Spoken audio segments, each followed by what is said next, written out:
Would you please join me in welcoming to the podium the University of Wisconsin River Falls 2009 Distinguished Alumnus, Mr. Mark Lacek.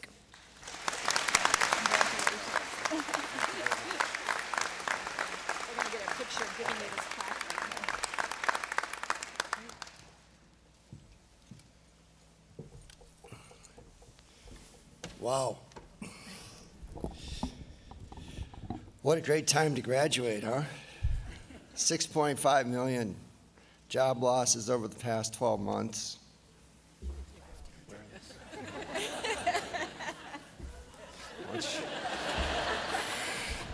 Much better, thank you. I promise I'll put it back on.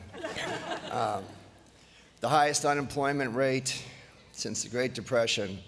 Chrysler filed for bankruptcy for the second time. GM's right behind them. And the banks that have received hundreds of billions of dollars in federal subsidies, they're not loaning it to anyone. Are you sure you want to leave UWRF? I don't know if you've ever seen the movie Van Wilder. I hope you have.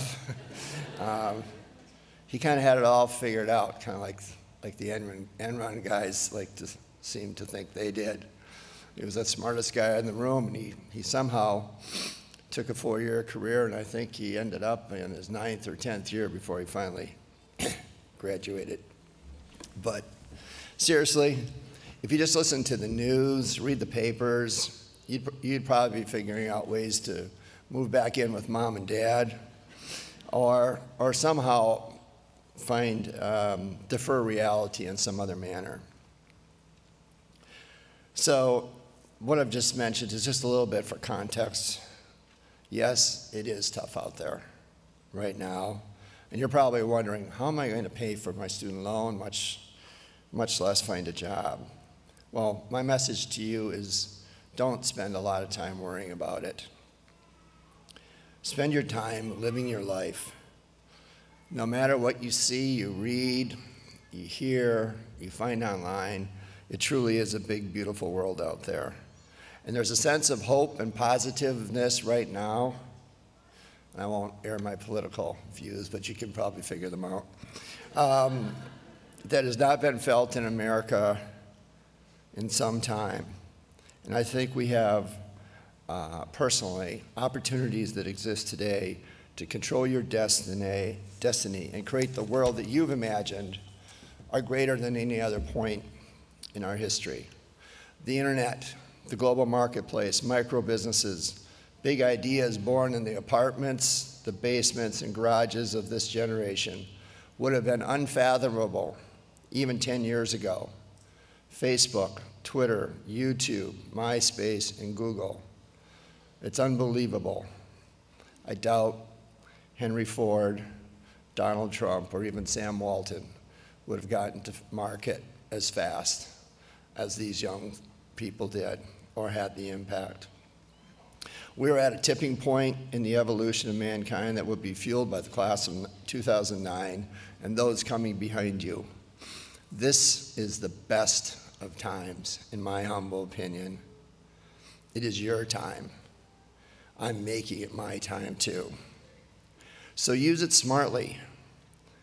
As time is all we have on this earth, and we do not know how much of that we have.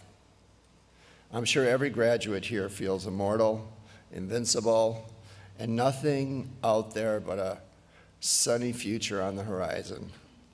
And you should feel that way, but don't get lulled into complacency.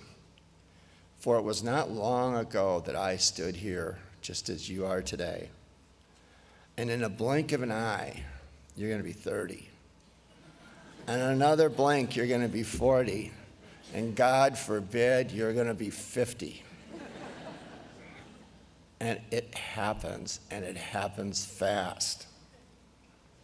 So here's my first point of context for what I'm about to talk about today. Life is short. Live a life that matters. And now why may you ask, am I even qualified to give this advice? Well, I've been living with the prospect of mortality ever since I was given the last rites in my 30s, and again 2 years ago. and then more significantly when I lost my first daughter in 2000. So I've been close to crossing over. And I've felt the worst pain that a parent can feel.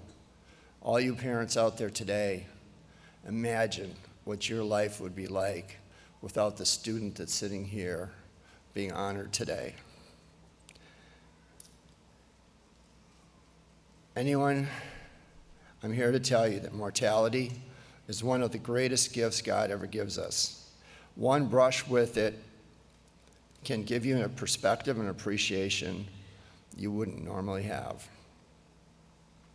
It can be so easy to get wrapped up in the material things we think are a sign of success. The good job, the weighty resume, the promotion, the big house with lots of stuff. But would any of those things matter if you were given a terminal diagnosis tomorrow? Or would it matter more at the end of your life? You are a good brother, a good sister, a loving son or daughter, a true friend or trusted volunteer who could be counted on to help others. Remember, a fancy car will not take you there if adversity should strike. But loving friends and family will see you through anything, especially if you lived a life that mattered. I think James Dean said it most eloquently. Dream as if you're going to live forever and live as if you're going to die tomorrow. And that is like smashed on it's like the ice cream on my forehead. It's the most simple, literal statement, and one of the most profound I've ever read. So think about that. Dream as if you're going to live forever and live as if you're going to die today. It just means take advantage of the time you have.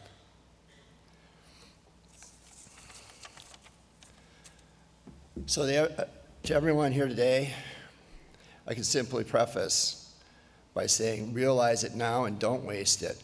And from a philosophical point of view, I only want you to remember 3 things today. Don't remember my words, but remember the message. And there are 3 things, I think, that I've kind of figured it out. Number 1, do what you really love. Let's start with that. Do what you really love. So what does that mean? What do you really love? Well, if you aren't excited every day when you get out of bed to go and do whatever that is you do, a job, volunteering, being a mother or father, then you're not following your passion. You are not doing what you truly love. You need to figure something else. Don't feel you're trapped. Live your life as chapters, not as a book. Every chapter should be a change. I'm a lucky guy. I always knew what made me tick. I love to travel, and even from a young age, my buddies always called me the idea guy, the dreamer. And, like, I'm never going to go anywhere. I'm just thinking about things. Well, they were 110% right. But I have been fortunate enough to have been able to create some pretty great adventures for myself and others by both following my passions and by turning those ideas and dreams into reality.